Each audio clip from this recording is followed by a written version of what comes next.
обкурюю всіх юнаків і дівчат, всіх дітей, всіх дорослих пахучим димом від злих духів, щоб погане все спалило, молодого тіла не в'ялило, крові не спивало, віку не вкорочало.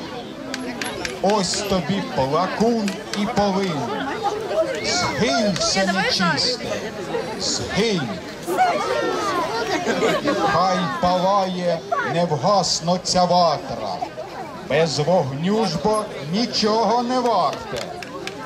Хай нудьгу і печаль розвіває, щирий пломінь, що в серці палає. Дужче, дужче гори вогнище, піднімайся все вище і вище.